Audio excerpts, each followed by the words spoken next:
नमस्कार, देशहित देख रहे हैं आप और आपके साथ मैं हूं अदिति त्यागी। तो आप देख रहे हैं लगातार कैसे महाराष्ट्र में 10 दिनों तक बगावत चली और उसका नतीजा आ चुका है। चौंकाने वाला नतीजा है। शिवसेना के बागी विधायक एकनाथ शिंदे महाराष्ट्र के नए मुख्यमंत्री बन गए हैं। इसमें किसी को कोई शक नहीं कि महाराष्ट्र के सियासी महाभारत में देवेंद्र फडणवीस शरद पवार पर 21 साबित हुए, लेकिन 21 साबित होने के बाद भी वो सत्ता की आखिरी बाजी आप कह सकते हैं जीतते जीतते हार गए।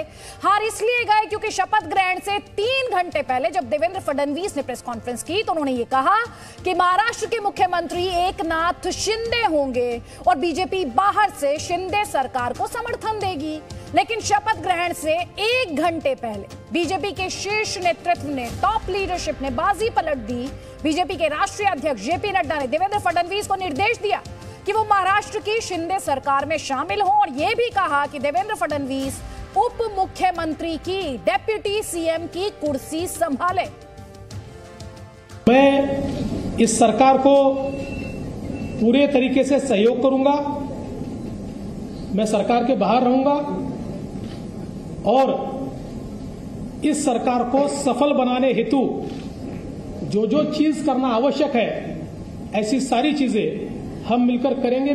भारतीय जनता पार्टी की केंद्रीय टीम ने इस बात को तय किया है कि देवेंद्र जी को सरकार में आना चाहिए और सरकार में पदभार संभालना चाहिए, और इसलिए देवेंद्र जी से व्यक्तिगत रूप में भी आग्रह किया है और केंद्र ने इस बात को निर्देशित किया है कि देवेंद्र जी उप मुख्यमंत्री के रूप में, डिप्टी चीफ मिनिस्टर के रूप में कार्यभार संभालें और महाराष्ट्र की जनता और महाराष्ट्र की लोगों की जो आकांक्षाएं हैं उसको पूरा करने के लिए पूरी ताकत लगाएं। तो किसी ने नहीं सोचा था कि देवेंद्र फडणवीस महाराष्ट्र के सीएम नहीं, डेप्यूटी सीएम होंगे और एकनाथ शिंदे महाराष्ट्र के सरकार बन जाएंगे। बीजेपी के केंद्रीय नेतृत्व का निर्देश मानने के अलावा देवेंद्र फडणवीस के पास कोई दूसरा विकल्प था ही नहीं, कोई ऑप्शन नहीं था। लेकिन फडणवीस ने आखिर सरकार में शामिल नहीं होने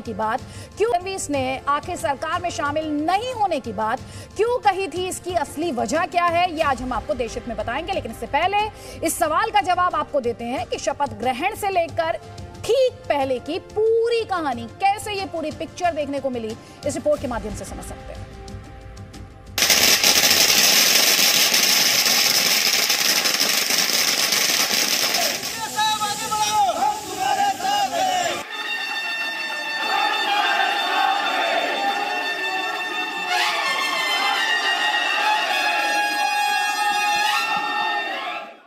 मी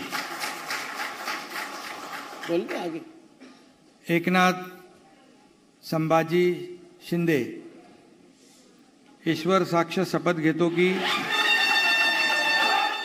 ये शपथ है महाराष्ट्र के महाभारत के नए विजेता की। ये शपथ है महाराष्ट्र के नए मुख्यमंत्री एकनाथ शिंदे की। शिवसेना में उद्धव ठाकरे से बगावत का इनाम बीजेपी ने एकनाथ शिंदे को मुख्यमंत्री बनाकर दिया और इसलिए आज शिंदे से कहीं ज्यादा सुर्खियों में देवेंद्र फडणवीस हैं, क्योंकि वही महाराष्ट्र में उद्धव सरकार के अस्त से लेकर शिंदे सरकार के उदय की पूरी पटकथा के रचयिता बताए जा रहे हैं। भारतीय जनता पक्षाने हा निर्णय केला की आम्ही सत्तेच्या पाठीमागे नाही आहोत, कुठल्या तरी मुख्यमंत्री पदाकरता आम्ही चालत काम करत नाही आहोत। ही तत्वांची लढाई आहे,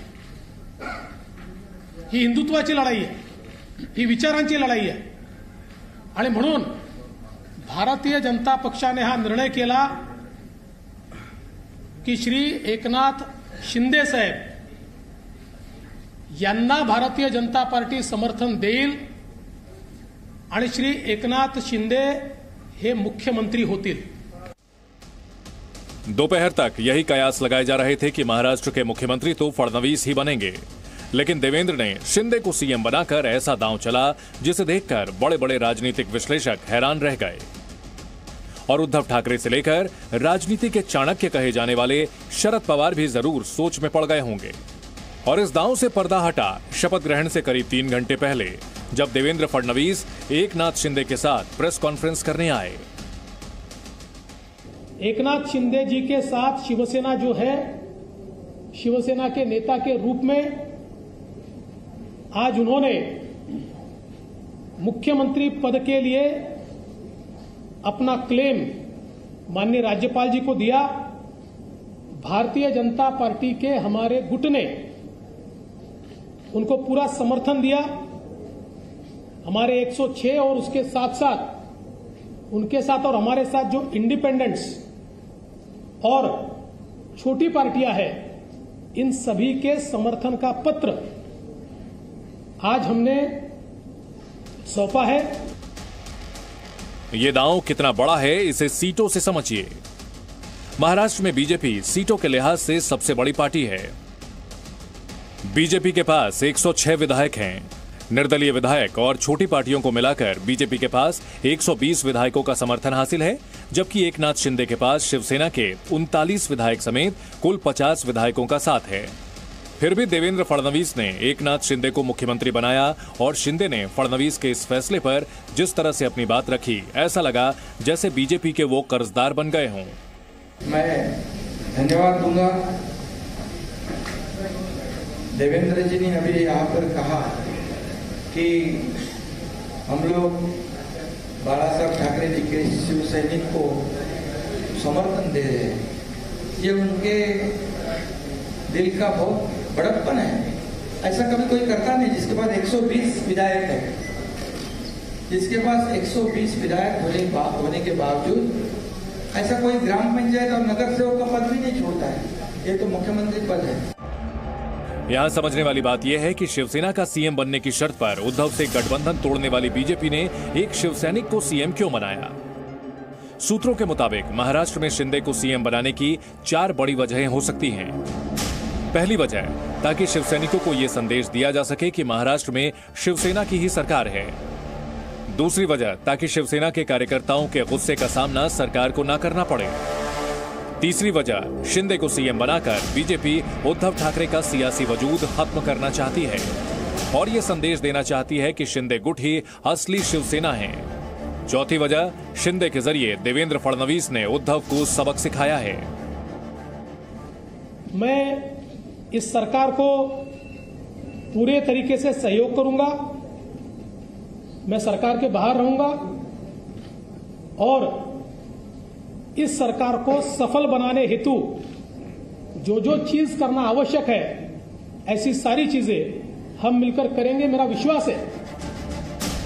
देवेंद्र फडणवीस ने ऐलान किया कि बीजेपी बाहर से शिंदे सरकार को समर्थन देगी, लेकिन शपथ ग्रहण से ठीक 1 घंटे पहले बीजेपी के राष्ट्रीय अध्यक्ष जेपी नड्डा ने महाराष्ट्र के उप मुख्यमंत्री पद के लिए फडणवीस के नाम की घोषणा कर दी। भारतीय जनता पार्टी की केंद्रीय टीम ने इस बात को तय किया है कि देवेंद्र जी को सरकार में आना चाहिए और सरकार में पदभार संभालना चाहिए, और इसलिए देवेंद्र जी से व्यक्तिगत रूप में भी आग्रह किया है और केंद्र ने इस बात को निर्देशित किया है कि देवेंद्र जी उप मुख्यमंत्री के रूप में, डिप्टी चीफ मिनिस्टर के रूप में कार्यभार संभालें और महाराष्ट्र की जनता और महाराष्ट्र की लोगों की जो आकांक्षाएं हैं उसको पूरा करने के लिए पूरी ताकत लगाएं। आज शिंदे समर्थक जश्न मना रहे हैं और ठाकरे परिवार सत्ता जाने के गम में डूबा है। शिवसेना 2 फाड़ हो चुकी है। उद्धव ठाकरे बेबस और लाचार दिख रहे हैं। सिर्फ यही नहीं, जिस शरद पवार से उद्धव सरकार को बचाने की उम्मीद की जा रही थी, अघाड़ी को जिस शरद पवार से 2019 की तरह फिर से देवेंद्र के दांव को नाकाम करने का भरोसा था, वो भरोसा टूट गया, वो उम्मीद छूट गई। ना उद्धव चले, न पवार का पावर गेम काम आया। अघाड़ी सरकार चली गई और शिवसेना के बागी विधायकों ने बीजेपी के साथ मिलकर नई सरकार बना ली।